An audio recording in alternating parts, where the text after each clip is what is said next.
Today's first reading is taken from the book of the prophet Amos. I'm going to give you a little bit of background here. Amos is living about 800 years before Jesus.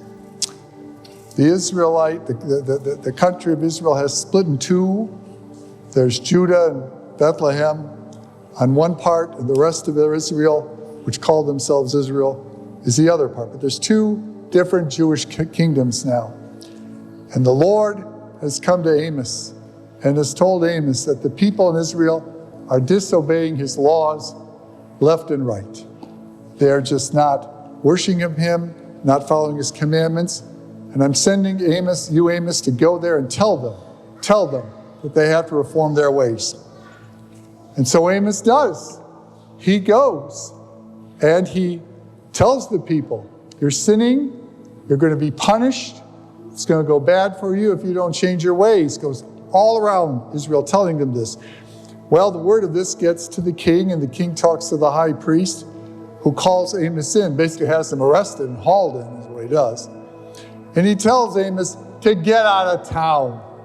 He doesn't want to listen to Amos anymore. The king doesn't want to hear about this anymore.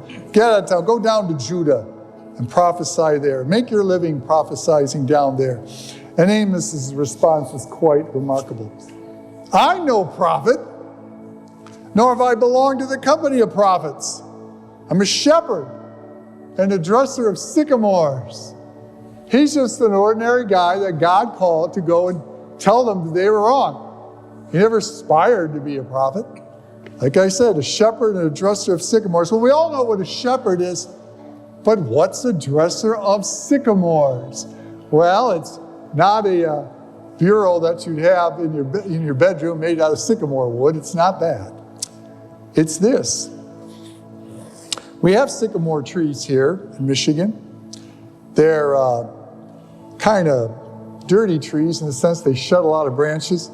And their fruits, I don't even know if the squirrels eat them. You got to rake them up. They can be a mess. If you have one, you know. But it's called soft wood. And they're related to willow trees. They have a type of sycamore in the Middle East as well. And it's also related to willows. And what Amos is doing, or people would do at that time, is they would grow these sycamores for one purpose. The wood is very pliable, and you can weave it. And they made baskets. That's what they do. Amos grows the wood to make the baskets.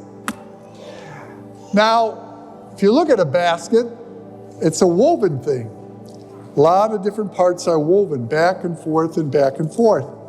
It takes a lot of little stems. A lot of little stems went into this to make this lovely little basket. And, of course, in Amos's time, you were very limited in what you could haul things in.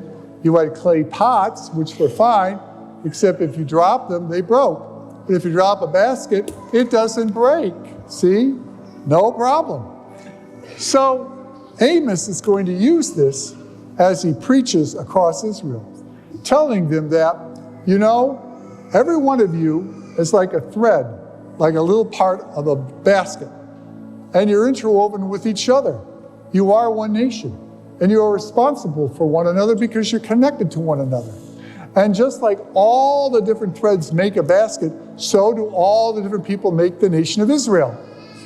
And you have to be one with the Lord, because the vessel that you make then has to be open to receiving the God of grace. Well, what Amos says about the kingdom of Israel is true about the church. Every one of us is a thread in the making of the church. And we are all interconnected. Family, friends, relations, friends, and parish. We are interconnected. We are like a giant holy basket. And inside of this basket of our church, God pours into it His grace.